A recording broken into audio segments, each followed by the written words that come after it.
Straight path को circular path में हमारे पास टेंजेंट है, तो हम ये कह सकते हैं कि लीनियर वेलोसिटी है और लीनियर और एंगुलर वेलोसिटी का रिलेशनशिप। आपके पास प्लेट है और उसके ऊपर कोई भी ऑब्जेक्ट रखा हुआ है। अब इन मिक्सचर को इसके अंदर डालकर बहुत ज़्यादा स्पीड से रोटेट किया जाता है। अस्सलाम वालेकुम स्टूडेंट्स, आज हम चैप्टर नंबर 3 का फर्स्ट लॉन्ग क्वेश्चन पढ़ने जा रहे हैं, जो कि बहुत इंपॉर्टेंट है और रिपीटेडली हमारे पास बोर्ड में भी आता है। तो हमारे पास टॉपिक का नाम है सेंट्रीपिटल फोर्स। सेंट्रीपिटल फोर्स को लॉन्ग क्वेश्चन स्टार्ट करने से पहले इसकी स्टेटमेंट को देखते हैं। The force needed to bend the straight path of a particle into circular path is called the centripetal force.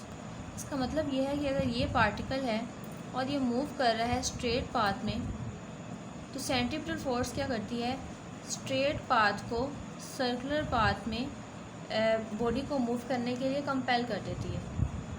For example, अगर बॉडी ऐसे मूव कर रही है तो ऐसे ही इसको मूव करवाने की बजाय ये इसको सर्कुलर पाथ पे लाएगी, यानी ये दोबारा फिर से इसको अंदर की तरफ लेके आएगी। फिर बॉडी सर्कुलर पाथ पे मूव स्ट्रेट पाथ पे मूव करेगी, तो दोबारा फिर से इस पर इसको बेंड करेगी इनटू आ सर्कुलर पाथ। तो इस तरह से करते करते एक बॉडी जो है वो स्ट्रेट पाथ कवर करना चाह रही होती है, लेकिन सेंट्रीपिटल फोर्स जो है वो उसे सर्कुलर पाथ पे मूव करवाती है, उसे बेंड करवा देती है।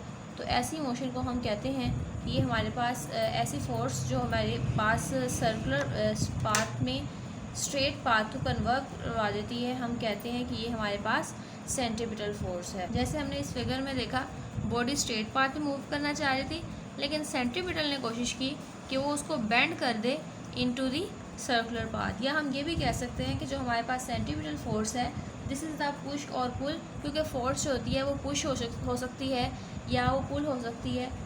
इट इज़ द पुश और pull that keep something moving in a circular instead of flying off straight in a straight line. तो वो स्ट्रेट लाइन में उसको मूव करवाने की बजाय जो है वो उसको बेंड करती रहती है। जब वो उसको बेंड करती रहती है तो आखिरकार जो है वो एक पूरा सर्कुलर पाथ बन जाता है और सर्कुलर मोशन बन जाती है। तो हम ये भी कह सकते हैं कि ये एक सेंटर सीकिंग फोर्स है जो अपना सेंटर तलाश करती रहती है। It is a centre seeking force that keeps an object turning instead of going straight. इस तरह से अगर आपने देखा होगा, हम एक रस्सी के साथ एक साइड पे पत्थर बांध देते हैं। हम देखते हैं कि हम जब रस्सी को सेंटर से अपनी उंगली के साथ घुमाते हैं तो ये जो पत्थर है वो हमारे पास सेंट्रल इस तरह से सर्कुलर पाथ को कवर कर रहा होता है। तो ये जो इसे इनवर्ट फोर्स लगती है उसे हम कहेंगे कि ये हमारे पास सेंट्रीपिटल फोर्स है। फॉर एग्जांपल, हम कहते हैं कि उसको वो सेंट्रल पॉइंट जहाँ से उसको घुमाया जा रहा है वो ओ है, और जिस पॉइंट पे वो पत्थर प्रेजेंट है वो ए है। अब अगर तो ये जो है वो सर्कुलर पाथ पे उसको हम उंगली की मदद से घुमा रहे हैं, तो ये सर्कुलर पाथ पे मूव करेगा, क्योंकि सेंट्रीपिटल फोर्स जो धागे की वजह से इनवर्ट लग रही है वो कोशिश करेगी ये सर्कुलर ट्रैक पे मूव करे, लेकिन ये कोशिश करेगा हमेशा कि मेरी डायरेक्शन जो है वो बाहर की तरफ हो। लेकिन अगर ये रस्सी टूट जाए, इट इज़ स्नैप्ड ऑफ, तो आपके पास क्या होगा, ये बिल्कुल स्ट्रेट पाथ पे मूव करता हुआ कहीं जाके गिर जाएगा। ऐसा नहीं होगा कि दोबारा फिर से अपनी सर्कुलर मोशन को स्टार्ट करेगा या सेंटर की तरफ आएगा, ये हमेशा बाहर की तरफ जाएगा। और आपने स्टूडेंट्स पढ़ा होगा कि सर्कल, अगर आपने 10 की मैथ पढ़ी हुई तो उसमें पढ़ा है कि सर्कल के बाहर वाली साइड से जो लाइन टच करती है उसको हम कहते हैं टेंजेंट ऑफ द सर्कल। तो हम क्या कहेंगे कि अगर ये भी कुछ इस किस्म की शेप है, बस इसका पीछे वाला पार्ट नहीं है, लेकिन ये आउटर जो है वो सर्कल को, आउटर सर्कल की बाउंड्री को टच करते हुए गुजरती है, उसको हम टेंजेंट कहते हैं। तो यहाँ पर भी ये हमारे पास ए बी हमारे पास टेंजेंट है। तो हम ये कह सकते हैं कि जब ये रस्सी टूट जाती है, when the string is snapped off, then it will follow the straight path A B which is tangent A B at the point ए।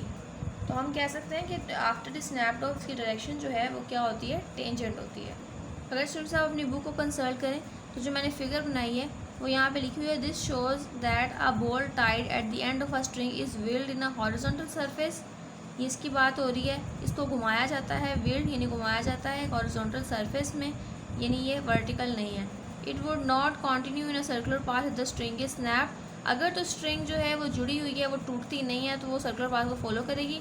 लेकिन अगर स्ट्रिंग स्नैप हो जाती है, it will continue not continue in a circular path, तो ये किस path में move करेगी। Careful observation shows that at once then if the string snaps when the ball is at point A the ball will follow the straight line path which is tangent A B at a point. आपने देखा होगा, आप experiment भी कर सकते हैं practically, बच्चे इस तरह की गेम्स खेलते भी हैं, लेकिन जब वो उसको छोड़ते हैं, रस्सी टूटती है, तो जाके वो दूर जाके गिर जाता है हमारे पास। तो आप इसको एक्सप्लेनेशन के अंदर करेंगे स्टूडेंट्स। फिगर यही एक्सप्लेनेशन को हम बाद में लिखेंगे, पहले हम इसकी मैथमेटिकल फॉर्म देखते हैं। आपने students second law of motion पढ़ा होगा, Newton second law of motion हमारे पास होता है F इज टू ma। क्योंकि आप सेंट्रीफ्यूगल फोर्स की बात कर रहे हैं, तो आप F के साथ भी सी लगाएंगे और आप एक्सेलरेशन के साथ भी सी लगाएंगे। FC का मतलब सेंट्रीफ्यूगल फोर्स और AC का मतलब सेंट्रीफ्यूगल एक्सेलरेशन। और सेंट्रीफ्यूगल एक्सेलरेशन की जो वैल्यू है वो आपके पास होती है v² डिवाइडेड बाई r। आप यहाँ पर ये पुट करवाएंगे FC is equals to m, AC की जगह आएगा v² डिवाइडेड बाई r। जब इसे ओपन करेंगे तो आएगा mv² डिवाइडेड बाई r। ये आपके पास सेंट्रीफ्यूगल फोर्स है और ये किस बॉडी के लिए है, उस बॉडी के लिए जिसका मास m है, जो एक रेडियस r के सर्कल में मूव कर रही है। जिस तरह इसका रेडियस यहाँ से लेकर यहाँ तक है, ये सेंटर जो सर्कल है इसका रेडियस यहाँ से लेकर यहाँ तक है, यहाँ से लेकर यहाँ तक है, ये भी रेडियस है। रेडियस हमेशा किसी भी सर्कल का सेम होता है। For a body of mass m और ये मूव कर रही है with the velocity v in a circular path जिसका रेडियस आपके पास r है, centrifugal force will be this. यही बात हमने ऊपर लिखी हुई है। For a body of mass m moving with velocity v moving in a circular path of radius r then the centrifugal force is given by, तो उसकी सेंट्रीफ्यूगल फोर्स हमारे पास ये होगी। अब अगर हम इसकी एंगुलर सेंट्रीफ्यूगल फोर्स निकालना चाहते हैं तो हम वो भी निकाल सकते हैं। एंगुलर सेंट्रीफ्यूगल फोर्स निकालने के लिए स्टूडेंट्स आपको ये देखना होगा कि हम इस फॉर्मूले के अंदर कौन सी ऐसी टर्म है जिसकी जगह हम एंगुलर मेजरमेंट में से कोई टर्म लेके आ सकते हैं। तो वेलोसिटी हमारे पास लीनियर वेलोसिटी है और लीनियर और एंगुलर वेलोसिटी का रिलेशनशिप हमने कल के लेक्चर में देखा था, वो हमारे पास v इक्वल्स टू r है, जहाँ पे v लीनियर वेलोसिटी है, w हमारे पास एंगुलर वेलोसिटी है, r हमारे पास रेडियस है। तो ये वाली तीन टर्म्स को हम यहाँ पर यूटिलाइज़ करेंगे। v की जगह हम यहाँ पर पुट करवा सकते हैं v की जगह r, w, और क्योंकि v का स्केयर है तो इसका भी स्केयर आएगा डिवाइडेड बाय r। फिर हम क्या करेंगे, दोनों का सेपरेटली स्केयर ले लेंगे, तो हमारे पास होगा mr² w² divided by r। आप यहाँ पर r को r के साथ कैंसिल करवा देंगे क्योंकि ऊपर 2r हैं, तो आपके पास आ जाएगा mr⍵² जो कि सेंटीमीटर फोर्स है। स्टूडेंट्स ये आपके पास एंगुलर सेंटीमीटर फोर्स है, यानी कि ऐसी बॉडी की सेंटीमीटर फोर्स जिसमें आप एंगुलर मेजरमेंट को इन्वॉल्व करते हैं, क्योंकि हम ये चैप्टर एंगुलर मेजरमेंट्स का पढ़ रहे हैं। और कल मैंने इसका ब्रीफ इंट्रोडक्शन भी दिया था पूरे चैप्टर में हम क्या क्या पढ़ेंगे, तो अगर आप उसको देख लेंगे I think it will be more helpful to you. तो स्टूडेंट्स मैंने आपको समझाने के लिए एक फ़िगर बनाई थी, फिगर ए। हम इसकी एक्सप्लेनेशन को यहाँ पर नेक्स्ट पेज पर लिखेंगे। इसकी वही एक्सप्लेनेशन लिखेंगे जो मैंने आपको बुक से शो करवाई थी, और वो उतनी ही इनफ है। आप उस फिगर को इसके साथ भी बना सकते हैं, यहाँ पर रेफरेंस भी दे सकते हैं। Figure A shows a ball tight at the end of a string is weld in a horizontal surface. Figure A जो है हमारे पास शो कर रही है एक बॉल जिसको हॉरिजॉन्टल सरफेस पे एक रस्सी की मदद से बांध कर घुमाया गया है। It would not continue circular path the string is snapped. अगर रस्सी टूट जाती है तो सर्कुलर पाथ में मूव नहीं करेगा बल्कि टेंजेंट में मूव करेगा। Then it will follow path A B which is tangent A B at point A. तो यही मैंने बताया कि वो जिस तरह ए पॉइंट पर टेंजेंट ए बी है तो वो उसको फॉलो करेगा। तो नेक्स्ट देखते हैं स्टूडेंट्स, इस क्वेश्चन में से मैंने आपको जितना करवाया आप उतना कर लेना है। अब अगर आपको ये लॉन्ग क्वेश्चन आता है तो वो मेरा ख्याल है कि यहाँ तक आएगा, क्योंकि पहले ये टॉपिक था जिसमें डेरिवेशन भी थी और इससे ज़्यादा फिगर्स भी इंक्लूड थी, लेकिन इस साल क्योंकि बुक को अपडेट किया गया है तो उसमें आप ये 5 एग्जाम्पल्स भी करेंगे और इसकी एप्लीकेशंस भी करेंगे सेंट्रीपिटल फोर्स के। देखते हैं इसकी एग्जाम्पल्स को। स्टूडेंट्स ये आपके पास सेंट्रीपिटल फोर्स की 5 एग्जाम्पल्स हैं जिसको हम देखते हैं। इसके लिए आपने बुक का पेज नंबर 55 ओपन करके अपने पास रखें और उसको अंडरलाइन करें जो भी मैं बोलूँगी। When a ball is weld with string, वही जो हमने पीछे देखा कि अगर हम एक बॉल को सेंटर से स्ट्रिंग के साथ किसी बॉल को स्ट्रिंग के साथ बांधते हैं तो वो सर्कुलर ट्रैक को फॉलो करेगा और सेंट्रीपिटल फोर्स जो है वो इसको मूव करवाएगी और बेंड करवाएगी ना सर्कुलर पाथ, और इसकी सेंट्रीपिटल फोर्स जो है वो सेंटर की तरफ होगी। तो ये जो है हमारे पास ये सेंट्रीपिटल फोर्स की एग्जांपल में आता है। When a ball is wheeled in a horizontal circle with the help of a string, then tension in the string provides necessary centripetal force। Tension का मतलब वो तनाव, वो हमारे ये भी हमारे पास जो है ये फोर्स की इक्वली होता है, टेंशन भी हमारे पास। तो ये जो इसके अंदर तनाव है वो इसको जो है मूव करवाएगा इन अ सर्कुलर पाथ, जिसको हम कहेंगे कि ये इसे सेंट्रीपिटल फोर्स प्रोवाइड कर रहा है। सेकेंड हमारे पास for an object placed on turn table the friction is the centripetal force. अब स्टूडेंट्स टर्न टेबल आपके पास क्या होता है, ये बेसिकली एक फ्लैट और राउंड प्लेट होती है जिसने स्पिन करना होता है, एक बिल्कुल उसी रोटेटिंग प्लेटफॉर्म की तरह जिस तरह एक रिकॉर्ड प्लेयर होता है या पॉटर्स व्हील होता है, इस तरह के। तो फ्रिक्शन अब जो है वो कैसे एक्ट करती है एक सेंट्रीपिटल फोर्स की तरह। जब भी कोई भी किसी भी ऑब्जेक्ट को इस पर रखा जाता है तो वो इनर्शिया की वजह से स्ट्रेट लाइन में मूव करना चाहता है, ठीक है। लेकिन उस क्योंकि जो ऑब्जेक्ट है उसके नीचे स्पिनिंग प्लेट है, उस स्पिनिंग प्लेट की वजह से उस ऑब्जेक्ट को फोर्स करवाया जाता है कि वो सर्कुलर पाथ पे मूव करे। अब जो फ्रिक्शन होती है between the object and the surface, ये ऑब्जेक्ट को ग्रैब करती है और उसे सेंटर की तरफ पुल करती है और उसे सर्कुलर पाथ में मूव करवाती है। लेकिन अगर आपके पास फ्रिक्शन इतनी काफ़ी नहीं है कि वो ऑब्जेक्ट को स्पिन करवा सके, तो वो आउटवर्ड स्लाइड कर जाता है और वो उस पर मूव नहीं करता। लेकिन यहाँ भी हमारे पास जो एग्जांपल दी हुई है उसके according for an object placed on turn table the friction is a centripetal force. तो मैंने आपको बता दिया है कि जो फ्रिक्शन है उसी की वजह से वो जो है वो सर्कुलर पाथ में मूव करता है, क्योंकि फ्रिक्शन उसको ग्रैब करती है और उसे सेंटर की तरफ पुल करती है। जो इसकी इनवर्ड पुल है फ्रिक्शन की, यही हमारे पास सेंट्रीपिटल फोर्स है।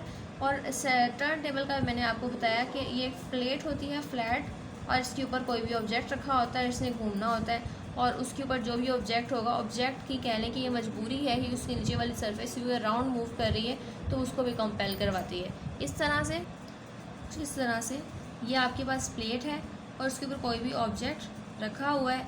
अब इनके दरमियान जो फ्रिक्शन है, फ्रिक्शन ही सेंट्रीपिटल फोर्स को प्रोवाइड करती है और उसकी वजह से ये सर्कुलर पाथ में मूव करता है। इसके बाद हमारे पास ग्रेविटेशनल फोर्स ऑफ अर्थ। हमारी अर्थ के अंदर ग्रेविटेशनल फोर्स प्रेजेंट है। उस अर्थ की ग्रेविटेशनल फोर्स की वजह से जो मून है वो हमारे अर्थ के गिर्द जो है वो रिवॉल्व करता रहता है। इसके अलावा हमारी अर्थ जो है वो भी सन के गिर्द ऑर्बिटिंग करती रहती है, उसके गिर्द अपना जो है वो चक्कर काटती रहती है। और आर्टिफिशियल सैटेलाइट, मून हमारा नेचुरल सैटेलाइट है, आर्टिफिशियल सैटेलाइट जो हमने खला में भेजे हुए हैं वो भी ज़मीन के गिर्द घूमते हैं, तो वो उस ग्रेविटेशनल फोर्स की वजह से भेजते हैं। और वही जो ग्रेविटेशनल फोर्स है हम उसको कहेंगे वो हमारे पास सेंट्रीपिटल फोर्स प्रोवाइड करती है। फोर्थ है हमारे पास magnetic fields on a charge particle. ये आप सेकेंड ईयर में पढ़ेंगे या हो सकता है बल्कि फर्स्ट ईयर की न्यू बुक में भी ये चैप्टर इंक्लूड किया गया है। अब जो चार्ज पार्टिकल के ऊपर मैग्नेटिक फोर्स होती है, मैग्नेटिक फोर्स हमेशा स्टूडेंट्स याद रखिएगा ये एक हमारे पास बेंडिंग फोर्स है। ये मूव करवाती है किसी भी ऑब्जेक्ट को एक सर्कुलर पाथ के अंदर। अब हमारे पास क्योंकि कहा गया है कि मैग्नेटिक फ़ोर्स को हमने परपेंडिकुलर अप्लाई किया है, और जब ख़ास तौर पर मैग्नेटिक फ़ोर्स यानी बी को किसी चीज़ पर परपेंडिकुलर अप्लाई कर दिया जाए तो वो लाजमी उसे मूव करवाएगी इन सर्कुलर पाथ बजाय कि उसको स्ट्रेट पाथ में मूव करवाने की। तो मैग्नेटिक फ़ोर्स तो है ही बेंडिंग फ़ोर्स, तो इसलिए वो भी हमारे पास यही सेंट्रीपिटल फोर्स जो है वो प्रोवाइड करेगी। नेक्स्ट है vehicle turn on a road. आपने देखा होगा कि जब गाड़ियाँ सड़क पर मुड़ती हैं और हमारे पास जो है वो इस तरह की राउंड अबाउट सड़क को काफ़ी ज़्यादा कर्व बना दिया जाता है, तो वो भी यहाँ पर जो भी व्हीकल जा रही है उसमें और हमारे पास रोड के दरमियान फ्रिक्शन प्रेजेंट होती है। बिल्कुल इस तरह ये जो फ्रिक्शन है इसने इसे सेंट्रीपिटल फोर्स प्रोवाइड करनी होती है, और इसकी वजह से जो गाड़ियाँ हैं वो स्लिप नहीं होती, वो गिरती नहीं हैं, और वो सर्कुलर पाथ में अगर आपके पास कुछ रोड्स इस तरह की बनाई जाती हैं, कर्व बनाई जाती हैं या उनकी शेप्स डिफरेंट होती है, यानी स्ट्रेट पाथ नहीं होता, तो उसमें हमारी गाड़ियाँ गिरती नहीं हैं बल्कि सर्कुलर पाथ में बिल्कुल अच्छे तरीके से अपना काम कर लेती हैं। ये सेंट्रीपिटल फोर्स की वजह से है। लेकिन अगर ये फ्रिक्शन कम हो जाए, यानी अगर आपके पास रोड स्लिपरी है, ऊपर ऑयल है या वैसे किसी वजह से रोड स्लिपरी हो गया है, तो आपके पास गाड़ी के टायर और सड़क के दरमियान फ्रिक्शन नहीं रहती, या जब इन दोनों के दरमियान फ्रिक्शन इतनी सफिशेंट नहीं होगी, इतनी ज़्यादा नहीं होगी जितनी हमें चाहिए है, तो ये फिर से सेंट्रीफ्यूगल फोर्स भी प्रोवाइड नहीं कर सकेगी और ख़तरा है कि हमारे पास जो गाड़ी वो गिर जाएगी। तो इसके लिए क्या किया जाता है, इसका हल निकालने के लिए कि हमारे पास जो रोड्स हैं, हाईवे रोड्स वगैरह होती हैं, तो उसको बैंक बना दिया जाता है ऑन टर्न, मतलब इस साइड से ऊंचा बना दिया जाता है और एक साइड से उसको थोड़ा सा नीचा बना दिया जाता है, ताकि जो पुलों में भी इस तरह होता है, आपने देखा होगा कि जब वो मुड़ती हैं तो इस तरह से उठती हैं कि एक जो उसका एज होता है वो थोड़ा सा ऊंचा होता है और गाड़ी का दूसरा एज थोड़ा सा स्लाइटली लोअर होता है। तो इसकी वजह से हमारे पास गाड़ी जो है वो बैलेंस हो जाती है और वो गिरती नहीं है, वो स्किड नहीं करती, वो टॉपल नहीं होती।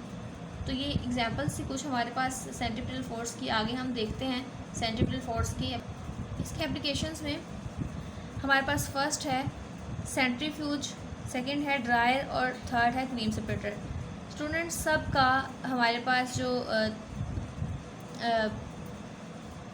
वर्किंग प्रिंसिपल है वो सेम है और ये डिफरेंट हमारे पास उन्होंने चीज़ें दी हुई हैं, सेंट्रीफ्यूज, ड्रायर और क्रीम सेपरेटर। हम देखते हैं कि इसका सेंट्रल जो प्रिंसिपल है वो सबका क्या है, तो देखते हैं इन तीनों को। सबसे पहले हमारे पास है सेंट्रीफ्यूज। स्टूडेंट्स आपने ये लैब्स में देखा होगा, फर्स्ट ईयर के तो लैब्स में ये नहीं होगा, बीएस के लैब्स में होता है या एमएस के लैब्स में होता है। तो इसका काम क्या होता है, मोस्टली ये साइंस की और मेडिकल लैब्स में प्रेजेंट होता है। इसका काम क्या होता है, ये ब्लड को, अगर हम मेडिकल लैब की बात करते हैं तो ये ब्लड को प्लाज्मा, रेड सेल और वाइट सेल वगैरह से अलग करने के लिए भी इस्तेमाल होता है। अगर हम केमिस्ट्री की बात करते हैं तो उसमें भी डेंसर पार्टिकल्स को जो है वो दूर कर देता है और लिक्विड पार्टिकल्स को दूर कर देता है, इनको सेपरेट करने के लिए इस्तेमाल होता है। तो इसका जो मोस्ट यूज़ हमारे पास है वो ये है कि ये डेंसर और लाइटर पार्टिकल्स को सेपरेट आउट करने के लिए इस्तेमाल होता है। इसके लिए से क्या किया जाता है, इस मिक्सचर को इसके अंदर डालकर बहुत ज़्यादा स्पीड से रोटेट किया जाता है। जब इसको बहुत ज़्यादा स्पीड से रोटेट किया जाता है तो हमारे पास एक इसके अंदर दो ट्यूब्स होती हैं, एक हमारे पास ये प्रेजेंट है और दूसरी हमारे पास ये प्रेजेंट है, और इस तरह इसको सेपरेट किया जा रहा है। उसके बाद क्या होता है कि जो डेंसर पार्टिकल्स हैं वो नीचे बैठ जाते हैं और लाइटर पार्टिकल्स जो हैं वो ऊपर की तरफ टॉप पे होते हैं सैम्पल ट्यूब के। जो ऊपर से लाइटर पार्टिकल्स है उसको अलग कर लिया जाता है और जो नीचे बैठे हुए पार्टिकल्स हैं उनको फिर बाद में सेपरेट आउट कर लिया जाता है। बिल्कुल इस तरह ड्रायर में हमारे पास क्या होता है, हम वॉशिंग मशीन के बाद हम कपड़े ड्रायर में डालते ताकि वो जल्दी सूख जाए। तो उसका जो प्रिंसिपल है वो भी सेंट्रीफ्यूज की तरह ही है, यानी हमने इसको तेज़ी से घुमाना है। और कैसे घुमाना है, dryer consist of a long cylinder with hundreds of small holes on it's. आपने अपने घरों में ड्रायर मशीन देखी होगी जिसके अंदर छोटे छोटे सुराख होते हैं उसकी दीवारों के अंदर। जब हम गीले कपड़े उसके अंदर डालते हैं और ऊपर से उसका ढक्कन बंद करके इसको ऑन करते हैं तो हमारे पास ये बहुत ही ज़्यादा स्पीड से रोटेट करती है, रोटेटेड्स रैपिडली अबाउट इट्स एक्सिस।